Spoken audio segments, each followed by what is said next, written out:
Welcome. For this problem, we're going to look at Kepler's third law. So if you recall, Kepler's third law states that it is hard to write on an iPad. Let's try that again.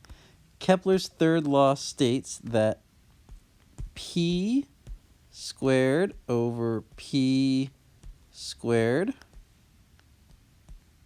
equals r cubed over r cubed. And okay, so the 1 indicates object 1. The 2 in the denominator indicates object 2. So this is object 2. So we have object 2 in the denominator for both of them. The p is the period. So that is the time it takes to orbit in Earth years.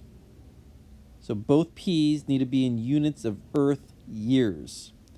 The r is the distance to the sun, and that needs to be measured in astronomical units.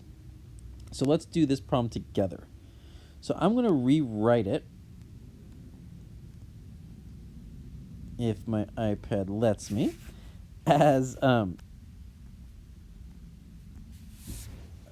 see, as p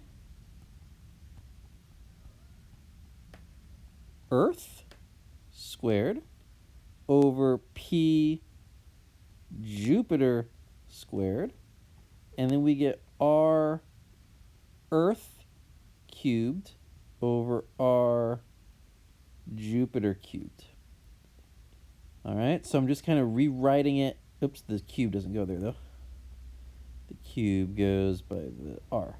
So that way you can kind of see we have Earth and Jupiter. So Earth is planet 1, Jupiter is planet 2.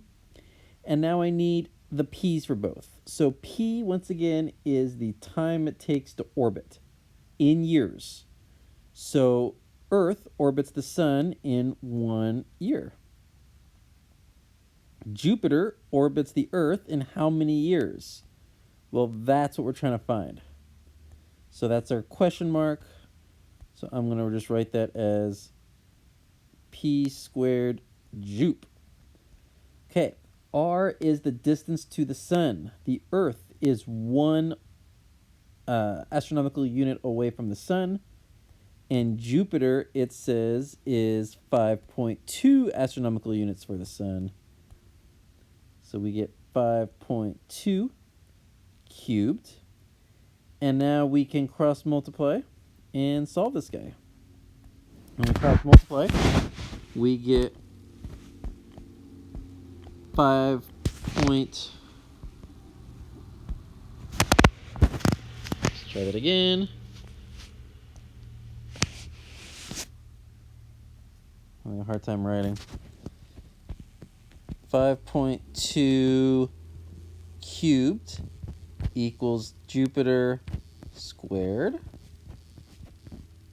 Okay, and then I can take the square root of both sides.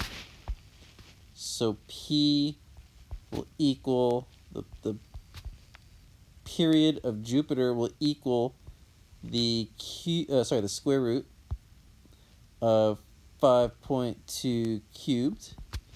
And if I put that in my handy dandy calculator, 5.2 cubed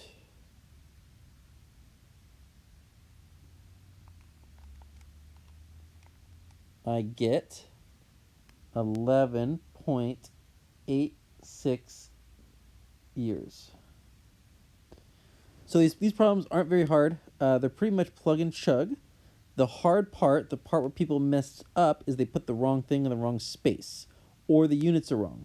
So just remember, this needs to be object 1, and then object 2, and what you call 1 and 2 doesn't matter. I could have put Jupiter on the top in the top and Earth at the bottom in the bottom. Okay, that's fine. You can do that. Just don't, you can't put Earth at the top and then Jupiter at the top, because these need to be the same. They're 1 and 1. So as long as you put Earth and Earth, or Jupiter and Jupiter, you'd be fine. And then the other thing is make sure you get the squares and the cubes right, and just cross multiply. All right, that is it. Hope you guys enjoyed it.